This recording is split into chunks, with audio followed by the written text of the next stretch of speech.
أما بعد فأعوذ بالله من الشيطان الرجيم.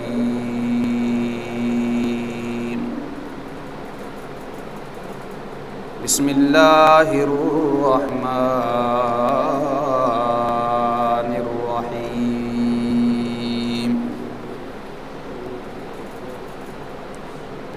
كيف تكفرون بالله وكنتم أمواتا فأحياكم ثم يميتكم ثم يحييكم ثم إليه ترجعون.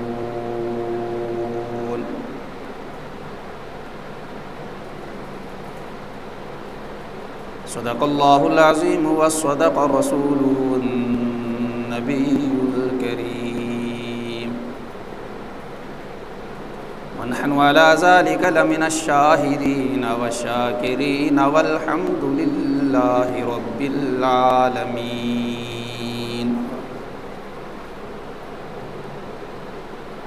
إن الله وملائكته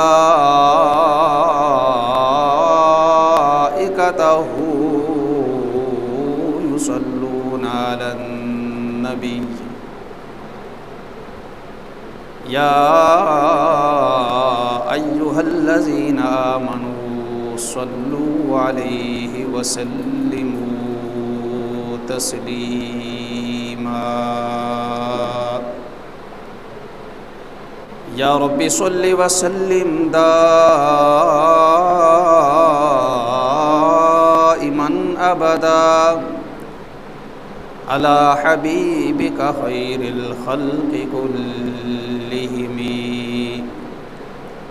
سبحان ربك رب العزة عما يصفون، سلام على المرسلين والحمد لله رب العالمين. لائق تعظیم، قابل احترام بزرگوں، دوستوں اور ساتھیوں،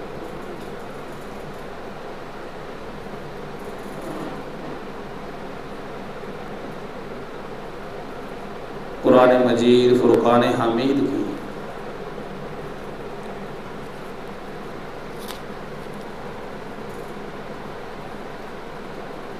سب سے بڑی سورت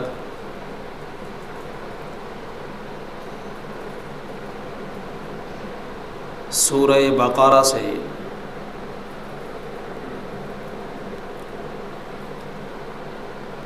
آیت نمبر 28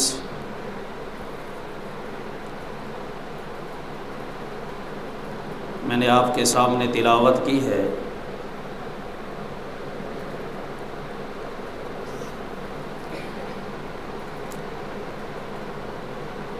اسی کے ترجمہ تفسیر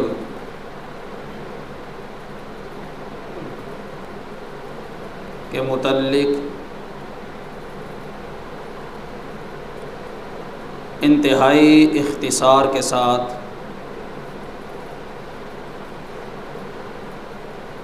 چند گزارشات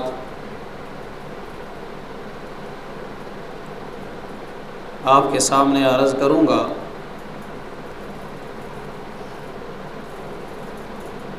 اللہ رب العزت سے دعا ہے، التجا ہے، درخواست ہے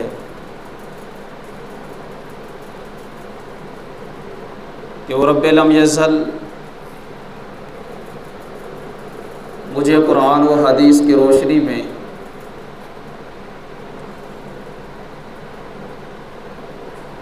افراط و تفریط اور فرقہ واریت سے بچتے ہوئے حق سچ کہنے کی توفیق عطا فرمائے. جو بیان ہو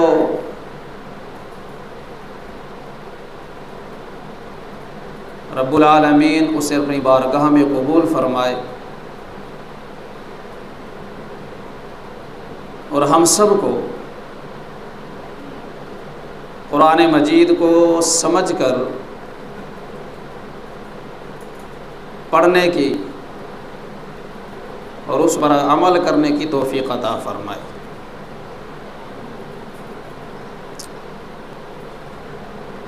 سورہ بقرہ کی تفسیر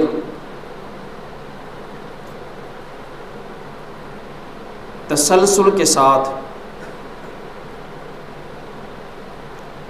کافی عرصہ سے بیان ہو رہی ہے۔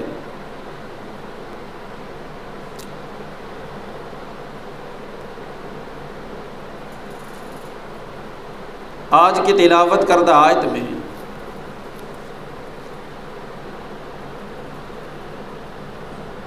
اللہ رب العزت نے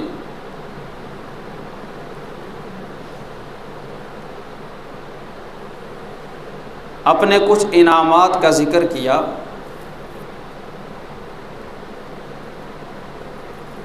اور ان انعامات کا ذکر کرنے کے بعد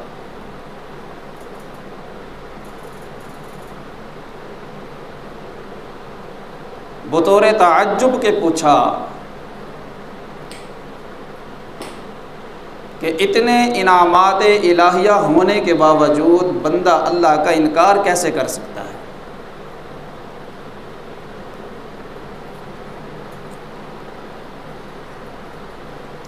لیکن قبل اس کے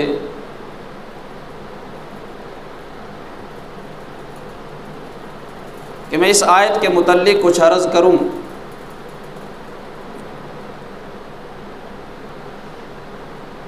اس سے پہلے گزشتہ آیات کے ساتھ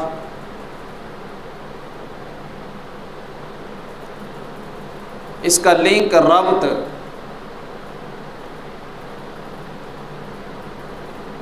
اور خلاصہ عرض کروں گا تاکہ جو مضمون اس سے پہلے بیان ہو چکا ہے وہ ہمارے ذہن میں حاضر ہو جائے۔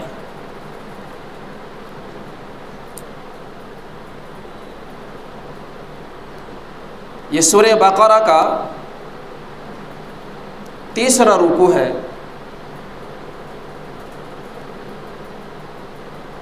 اور اس رکوع میں اللہ رب العزت نے اپنی توحید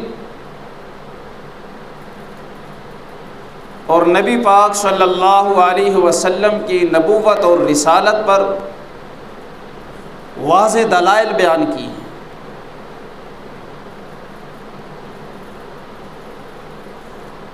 اور پھر معاندین، منکرین، معترضین کے اعتراضات کا جواب دیا ہے۔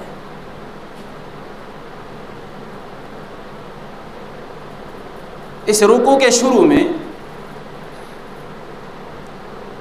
اللہ رب العزت نے اپنی توحید پر دلائل بیان کیے تھے۔ اللہ رب العزت نے فرمایا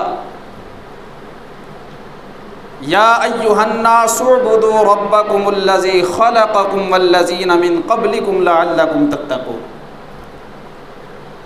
اے لوگو اعبدوا ربکم، عبادت کرو اس رب کی الذی خلقکم والذین من قبلکم، کہ جس نے تمہیں بھی اور تم سے پہلے تمہارے آباء و اجداد کو بھی پیدا کیا ہے۔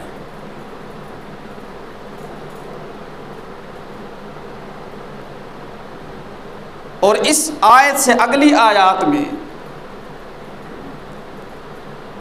اللہ رب العزت نے اپنی وحدانیت، اپنی الوہیت، اپنی توحید، اپنی ربوبیت پر دلائل بیان کیے ہیں۔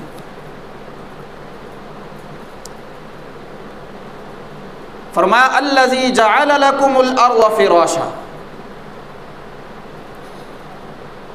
وہ اللہ کہ جس نے تمہارے لیے زمین کو بچھونا بنا دیا، والسماء بناء، اور جس نے تمہارے لیے آسمان کو چھت بنا دیا، وَأَنزَلَ مِنَ السَّمَاءِ مَاءً،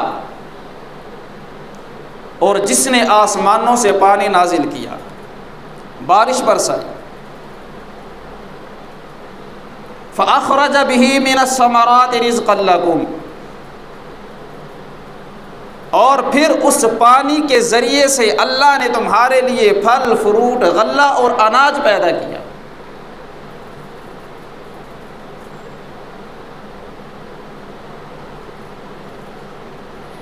اب یہ وہ دلائل ہیں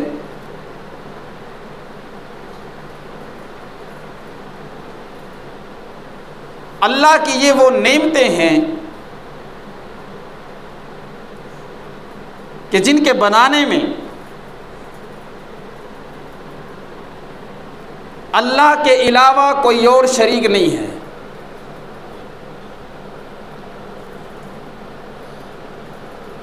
چلیں اللہ کی دیگر نعمتوں کے متعلق انسان یہ کہہ سکتا ہے کہ یہ ہماری ہاتھ کی محنت ہے، یہ فلاں انسان نے بنایا ہے، لیکن یہاں اللہ نے جو نعمتیں ذکر کی ہیں وہ ایسی نعمتیں ہیں کہ جن میں کسی انسان کا کوئی ہاتھ نہیں ہے۔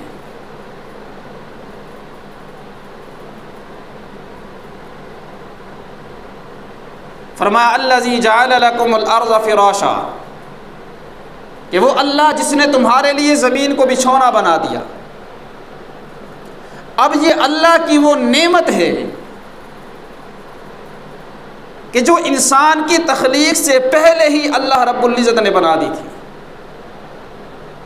زمین کے متعلق کوئی انسان یہ دعویٰ نہیں کر سکتا کہ اس میں کسی انسان کا عمل دخل ہے،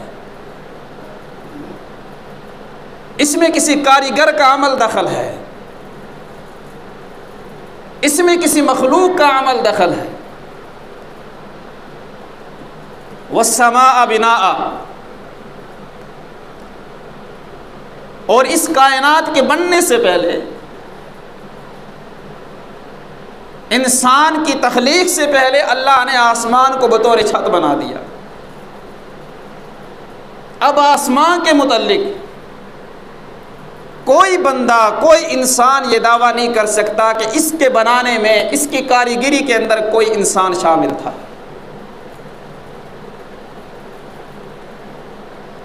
وَأَنزَلَ مِنَ السَّمَاءِ مَاءً، بارشوں کو برسنا یہ اللہ کی ایسی نعمت ہے،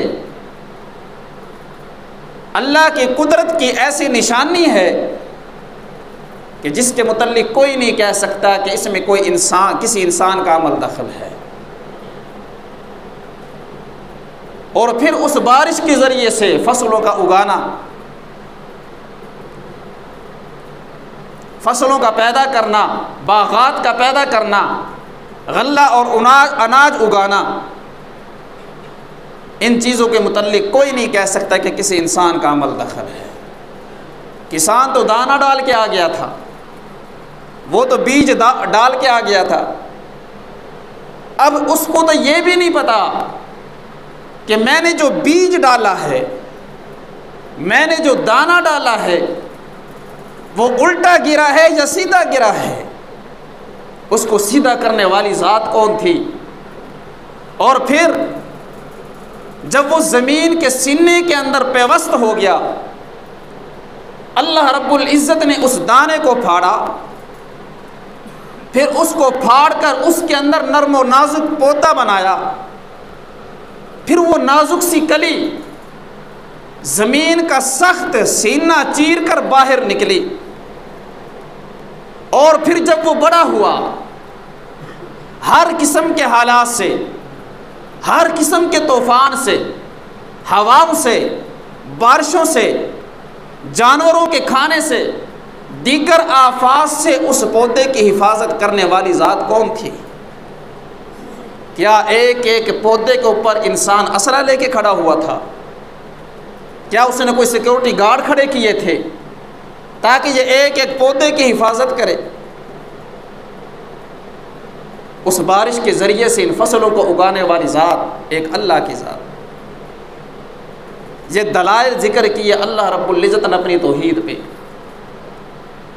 کہ جب یہ سب کچھ کرنے والی ذات ایک اللہ کی ہے، اعبدوا ربکم، پھر عبادت بھی اسی کا حق بنتا ہے۔ تو اس رکوع کے شروع میں اپنی وحدانیت پہ دلائل دیے، جس کو میں نے بڑی تفصیل سے اس سے پہلے عرض کیا ہے، یہ بطور خلاصے کے عرض کر رہا ہوں۔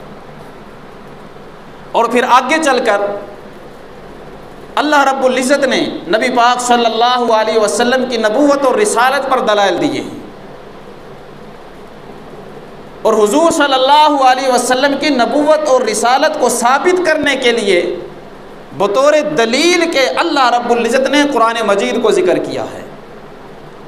الہ العالمین نے فرمایا وَإِن كُنتُمْ فِي رَيْبٍ مِّمَّا نَزَّلْنَا عَلَىٰ عَبْدِنَا فَأْتُوا بِسُورَةٍ مِّن مِّثْلِهِ، اگر تمہیں شک ہے، اس قرآن میں تمہیں شک ہے، اس قرآن کے اللہ کا کلام ہونے میں تمہیں شک ہے، وَإِن كُنتُمْ فِي رَيْبٍ مِّمَّا نَزَّلْنَا عَلَىٰ عَبْدِنَا، اور اگر تمہیں اللہ کے اس کلام میں شک ہے، وہ کلام کے جسے ہم نے اپنے خاص بندے پہ نازل فرمایا کہ اگر اس قرآن میں، اس کلام میں تمہیں شک ہے، فَأْتُوا بِسُورَةٍ مِّن مِّثْلِهِ، پھر اس جیسی کوئی ایک صورت بنا لاؤ۔ اس میں نے بڑی تفصیل سے عرض کیا تھا کہ وہ اس وقت کے لوگ اور قیامت تک کے آنے والے لوگ کیسے عاجز آئے ہیں۔ تو فرمایا کہ یہ قرآن کے جس کی مثل لانے سے تم عاجز ہو، تو پھر مان لو کہ یہ اللہ کا کلام ہے، اور جب تم نے مان لیا کہ یہ اللہ کا کلام ہے تو اللہ کا کلام نبی پہ نازل ہوا کرتا ہے، غیر نبی پہ نازل نہیں ہوتا۔ تو پھر جس ہستی پہ یہ قرآن نازل ہوا وہ اللہ کے نبی ہیں۔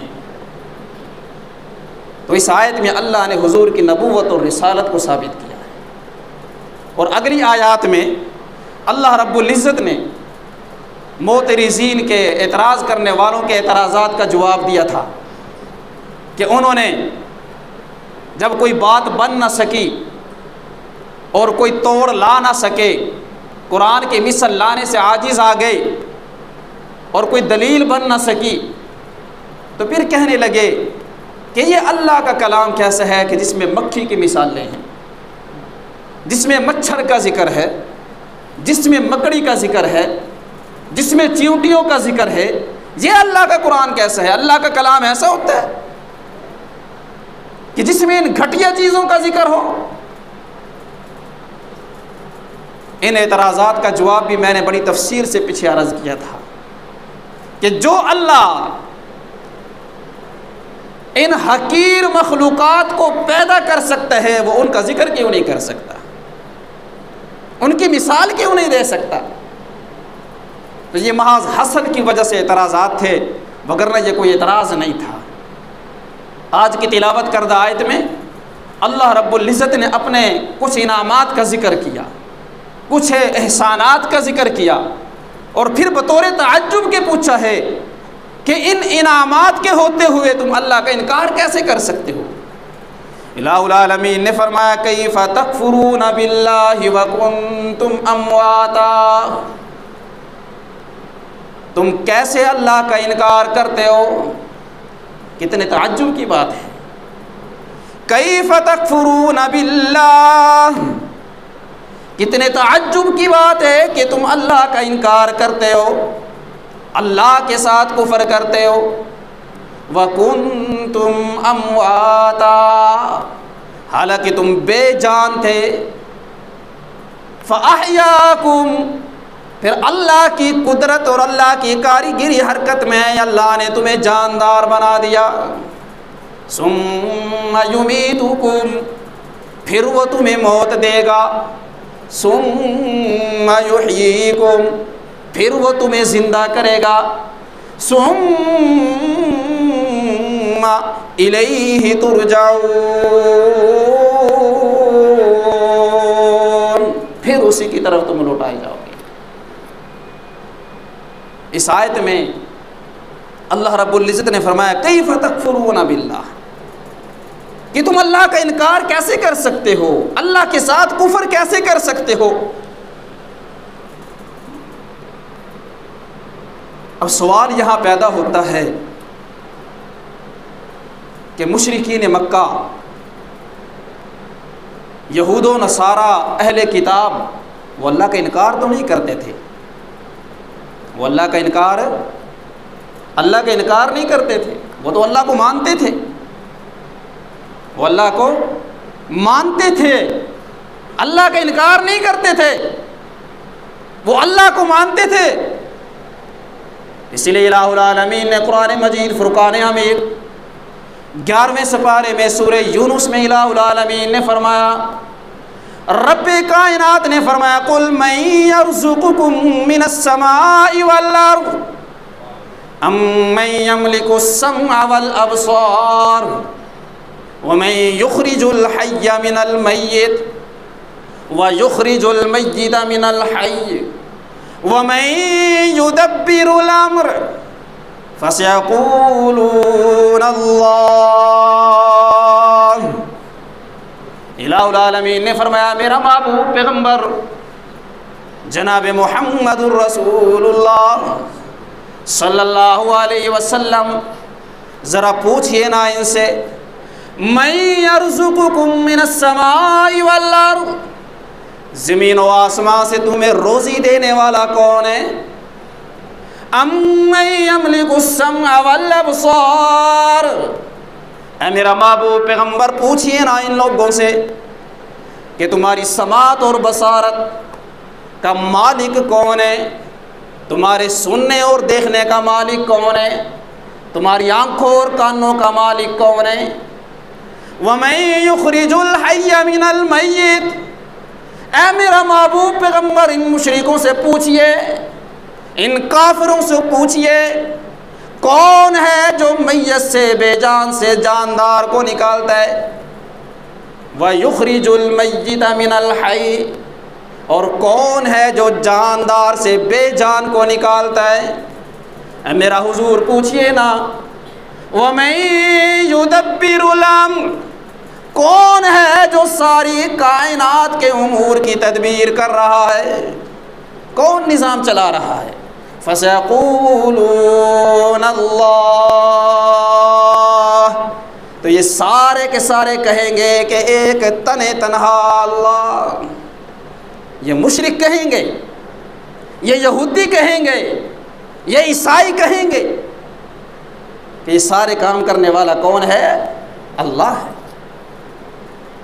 اور جب وہ کسی مشکل میں پھنس جاتے تھے، کسی مصیبت میں پھنس جاتے تھے، ان کی کشتی کسی طوفان میں، بھنور میں پھنس جاتی تھی، تو اللہ رب العزت نے فرمایا کہ اس مشکل کے اندر وہ خالصتاً ایک اللہ کو پکارتے تھے۔ الہ العالمین نے منظر کشی کی، سورہ یونس رب کائنات نے فرمایا، دعوا اللہ مخلصین لہ الدین، جب یہ کسی مشکل میں پھنس جاتے ہیں، کسی طوفان میں پھنس جاتے ہیں، کسی بھنور میں پھنس جاتے ہیں، کسی ٹینشن، بیماری اور کسی مصیبت میں گرفتار ہو جاتے ہیں، دعوا اللہ مخلصین لہ الدین، تو پھر خالصتاً تنہا ایک اللہ کو پکارتے ہیں، ایک اللہ سے مدد مانگتے ہیں۔ الہ العالمین ہماری اس مشکل کو دور فرما دے، مولا ہمیں اس پریشانی سے نجات عطا فرما دے، اللہ ہمیں اس طوفان سے نجات عطا فرما دے، ہمیں اس بھنور سے اور طوفان سے نکال دے، ہمیں اس مصیبت اور پریشانی سے نجات عطا فرما دے۔ دعوا اللہ مخلصین لہ الدین، تو پھر یہ مشرک لوگ خالصتاً تنہا ایک اللہ کو پکارتے۔ فَلَمَّا أَنْجَاهُمْ إِذَا هُمْ يَبْغُونَ فِي الْأَرْضِ، پھر جب ہم انہیں نجات دے دیتے ہیں، انہیں اس مشکل سے نکال لیتے ہیں، پریشانی سے نکال لیتے ہیں، إِذَا هُمْ يَبْغُونَ فِي الْأَرْضِ، تو پھر یہ زمین کے اندر بدمعاشی کرتے ہوئے پھرتے ہیں، پھر نافرمانی کرتے ہیں، پھر اللہ کے ساتھ شریک بنانا شروع کر دیتے ہیں۔ اللہ معاف فرمائے، ان کی تو یہ حالت تھی ہی ایسی وہ تو تھے ہی ایسے۔ آج ہم مسلمانوں کی بھی یہ حالت ہے، جب کسی پریشانی میں مبتلا ہو جاتے ہیں، کسی مصیبت میں گرفتار ہو جاتے ہیں، کسی بیماری کے اندر مبتلا ہو جاتے ہیں، تو اس وقت خالص اللہ کو پکارنا شروع کر دیتے ہیں۔ یا اللہ، تیرے سوا کون ہے ہماری سننے والا؟ تیرے سوا کون ہے ہماری پریشانیوں کو دور کرنے والا؟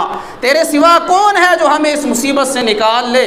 اور جب اللہ اس مصیبت سے نجات دے دیتے ہیں تو پھر اللہ کا شریک بنانا شروع کر دیتے ہیں کہ نہیں، یہ تو میں نے فلاں سے سفارش کرائی تھی، وہ کام آ گیا، میں نے اتنا پیسہ لگایا ہے، میں نے اتنا خرچہ کیا ہے، میں نے فلاں چودھری کو کہا تھا، میں نے فلاں وڈیرے کو کہا تھا، میرے فلاں سے تعلقات تھے، میں اس کے پاس گیا، میں نے تعلقات استعمال کیے، چنانچہ میرا کام بن گیا۔ پھر ہم مخلوق کو شریک کرنا شروع کر دیتے ہیں، اللہ کے نیک بندوں کو شریک بنانا شروع کر دیتے ہیں کہ جی فلاں کی دعا سے مسئلہ حل ہو گیا، فلاں کے ایسا کرنے سے مسئلہ حل ہو گیا۔ تو فرمایا کہ جب مشکل میں ہوتے ہیں تو خالص اللہ کو پکارتے ہیں، اور جب اللہ اس مصیبت سے نکال دیتے ہیں تو پھر اپنے حلے اسباب اور ذریعے سامنے آ جاتے ہیں کہ میں نے فلاں کیا، میں نے فلاں کیا، میں نے فلاں کیا۔ فَلَمَّا أَنْجَاهُمْ إِذَا هُمْ يَبْغُونَ فِي الْأَرْضِ، فرمایا کہ جب اللہ انہیں نجات دے دیتا ہے، اس مشکل سے نکال لیتا ہے، تو پھر وہ زمین میں بغاوت کرنے لگتے ہیں، نافرمان ہو کر پھرتے ہیں، بدمعاشی کرتے ہوئے پھرتے ہیں۔ تو ان آیات سے پتہ چلا کہ وہ مشرکین مکہ اللہ کو مانتے تھے، اللہ کو مانتے تھے، تبھی تو کہتے ہیں نا کہ رزق دینے والی ذات اللہ کی ہے، پیدا کرنے والی ذات اللہ کی ہے۔ اور جب مشکل میں پھنس جاتے تھے تو پھر خالص اللہ کو پکارتے تھے۔ اسی طریقے سے سورہ اپنا 8ویں سپارے میں سورہ انعام میں اللہ رب العزت نے فرمایا کہ جو ان کی جو فصل ہوتی تھی، جو ان کی کھیتی باڑی ہوتی تھی، جب وہ گھر کے اندر آتی تھی اس میں سے بھی وہ اللہ کا حصہ نکالتے تھے اور اپنے شریکوں کا بھی حصہ نکالتے تھے۔ تو مطلب یہ ہوا کہ وہ اللہ کو مانتے تھے، یہ الگ بات ہے کہ اللہ کے ساتھ شریک کرتے تھے، اللہ کے ساتھ شریک بناتے تھے، بتوں کو اللہ کے ساتھ شریک کر رکھا تھا، اللہ کے نیک بندوں کو اللہ کے ساتھ شریک کر رکھا تھا، اللہ کی مخلوق کو اللہ کے ساتھ شریک بنا رکھا تھا، لیکن اللہ کو مانتے تھے، اللہ کا انکار نہیں کرتے تھے۔ تو پھر اللہ رب العزت یہ کیسے فرما رہے ہیں کہ وہ اللہ کا انکار کرتے ہیں؟ کیف تکفرون باللہ، تم اللہ کا انکار کیسے کر سکتے ہو؟ یا اللہ، وہ تو اللہ کا انکار نہیں کرتے تھے، وہ تو مانتے تھے۔ علماء فرماتے ہیں اس کا جواب یہ ہے کہ دراصل اللہ رب العزت کی الوہیت اور ربوبیت اور نبی پاک صلی اللہ علیہ وسلم کی نبوت اور رسالت یہ لازم ملزوم ہے۔ اگر ایک چیز کو مانیں گے، دوسری چیز کا انکار کر دیں گے تو پھر دوسری چیز بھی خود بخود فوت ہو جائے گی۔ ایک کا انکار کرنے سے دوسری چیز کا انکار خود بخود لازم آئے گا۔ اگر اللہ کو مانیں گے، اللہ کی ربوبیت کو مانیں گے، مگر حضور کی نبوت اور رسالت کو نہ مانیں تو اللہ کی ربوبیت کا بھی انکار ہے۔ اور حضور کی نبوت کو مانیں، حضور کی رسالت کو مانیں، اللہ کی الوہیت کو نہ مانیں، اللہ کی توحید کو نہ مانیں، اللہ کی ربوبیت کو نہ مانیں تو یہ حضور کی نبوت اور رسالت کا انکار ہے۔ تو یہ دونوں لازم ملزوم ہیں۔ اللہ کو تو مانتے تھے، حضور کی نبوت کو نہیں مانتے تھے، حضور کی رسالت کو نہیں مانتے تھے، حضور کا نبی ہونا نہیں مانتے تھے۔ نہ مشرکین مکہ مانتے تھے، نہ یہودی مانتے تھے، نہ عیسائی مانتے تھے، نہ اہل کتاب مانتے تھے۔ فرمایا کہ اللہ کا انکار نہیں کرتے ہو مگر میرے نبی کا انکار کرتے ہو، جو میرے نبی کا انکار کرے گا وہ میں اللہ کا بھی انکار کرتا ہے، اس کا اللہ پہ بھی ایمان نہیں ہے۔ تو اس لیے فرمایا کیف تکفرون باللہ، تم کیسے اللہ کا انکار کرتے ہو؟ کتنے تعجب کی بات ہے کہ تم اللہ کا انکار کرتے ہو۔ وَكُنْتُمْ أَمْوَاتًا فَأَحْيَاكُمْ ثُمَّ يُمِيتُكُمْ ثُمَّ يُحْيِيكُمْ۔ اللہ رب العزت نے اس آیت کے اندر اپنے ان انعامات کو ذکر کیا ہے، اپنی ان نعمتوں کا ذکر کیا ہے کہ جس کا تعلق ہر انسان کی ذات اور نفس کے ساتھ ہے، وہ کوئی ماننے والا ہو یا نہ ماننے والا ہو، کوئی مسلمان ہو یا غیر مسلم ہو۔ کوئی موحد ہو یا مشرک ہو، کوئی نیکوکار ہو یا گناہ گار ہو، کسی سے بھی اس کا تعلق ہے، کسی بھی مذہب اور مسلک سے اس کا تعلق ہے، اللہ نے جس نعمت کا ذکر کیا ہے وہ نعمت ہر انسان کے نفس اور ذات کے اندر پائی جاتی ہے کہ تم بے جان تھے، اللہ نے تمہیں جاندار بنایا۔ انشاءاللہ اسی پر تفسیر سے آئندہ جمعے پر بھی عرض کیا جائے گا۔ جو کچھ بیان ہوا اللہ اپنی بارگاہ میں قبول و منظور فرمائے۔ وآخر دعوانا الحمدللہ رب العالمین۔